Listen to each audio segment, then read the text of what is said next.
Friend, how are you? If you still not subscribe my channel, please subscribe my channel. My channel name is Real Life Indrajit Pal.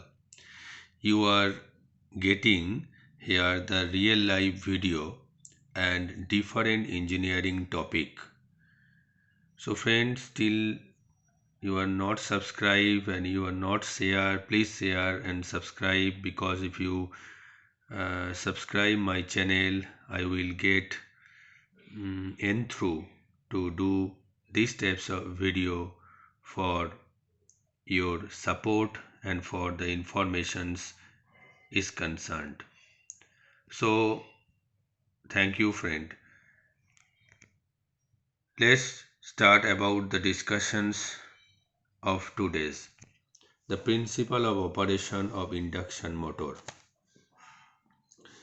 We have already been discussed about the induction motor as a transformers. So transformers and induction motors, similarities and difference has already been discussed. Please see the previous video for details. So the principle of operation of induction motor. What is the principle of operation? So how this induction motor rotates.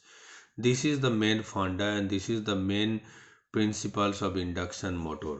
First of all, we are considering here the three-phase induction motor. So we are providing the three-phase balance supply to the stator winding. When we are providing the three-phase supply, stator winding connected to three-phase balance supply, the next step is three-phase current in the three-phase stator winding produced a rotating magnetic field. The speed of the rotating field is synchronous speed ns equal to 2f1 by p rps revolution per second. Next, rotating flux wave cut those flux will be generated and that will cut the stationary rotor conductor p into ns time per second. So EMF generated in the rotor conductor as the rotor circuit short circuited, because the rotor is in load, so it is being short circuited. So as the rotor circuit short circuited, induced EMF give rise to current in the rotor conductor. So interaction of the rotor current with the rotating flux wave produced torque in the rotor of the three-phase induction motor. So the rotor began to rotate. So these 1, 2, 3, 4, 5, 6, 7, 8 steps you remember, then you can obviously write in your examination of electrical engineering examinations how the rotor began to rotate. First, we are providing the three-phase supply. Second, three-phase supply producing the rotating magnetic field. The speed of the rotating field is synchronous speed, that is the formula is given. Rotating flux wave cutting the stationary rotor conductor, P into ns time. EMF generated in the rotor conductor as the rotor circuit is short circuited. This EMF then generate the current in the rotor conductor. The interaction of the rotor current produced rotor current and the flux wave produced the torque, and that torque began to rotate the induction motor. This is the main funda or principle of induction motor. Now we discussed about the Lenz law, because Lenz law is applying to the induction motor principle. So we discussed according to the Lenz law, effect opposes the causes. So what is the effect here? We have already been discussed. The effect is the developed torque, and cause. What is the cause? Cause is the flux cutting. Flux cutting with the current interactions produce the torque. So effect is the developed torque and cause is the flux cutting. So the developed torque must opposes the flux cutting.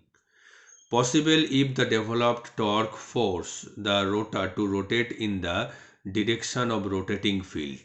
Okay. So the relative speed between rotating flux and rotor conductor is reduced. Why reduced? Because it opposes The torque is opposes the flux cutting. So relative speed between the rotating flux and the rotor conductor is reduced. If this will be reduced, so the flux cutting action get reduced. Flux cutting action will be get reduced.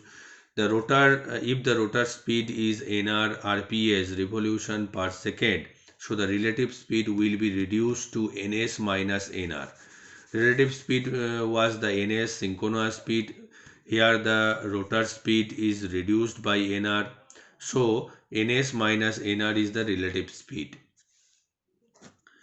If the flux cutting action reduced to previously the flux cutting action was p into ns because the ns was the synchronous speed, but now the say relative speed is reduced to ns minus nr, so the action of the flux cutting action reduced to p into ns minus nr times per second.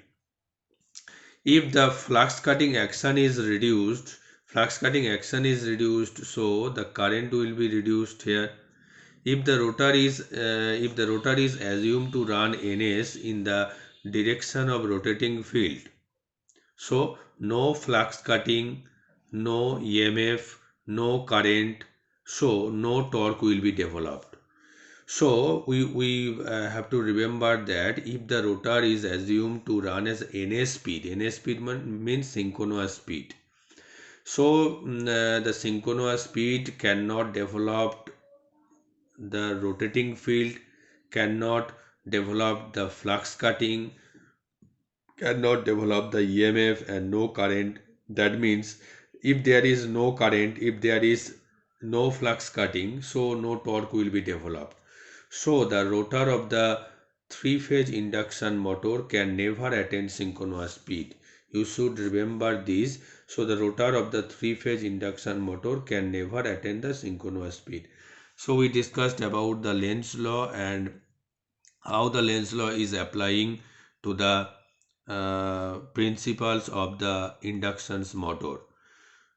So here we discussed today about the principle of the induction motor. Uh, so friend, if you interested, please subscribe my channel and press the bell icon for more updated or engineering student related or electrical engineering student related video anytime. Because this is the educational channel, please share this video with the student of BTech or MTech. So this easiest formula or easiest step, you can remember the answer very quickly and you can write in your examinations by remembering or before seeing my video, memorize it, and you can obviously clearly write in your examinations. So friend, thank you for watching my video. Thank you very much.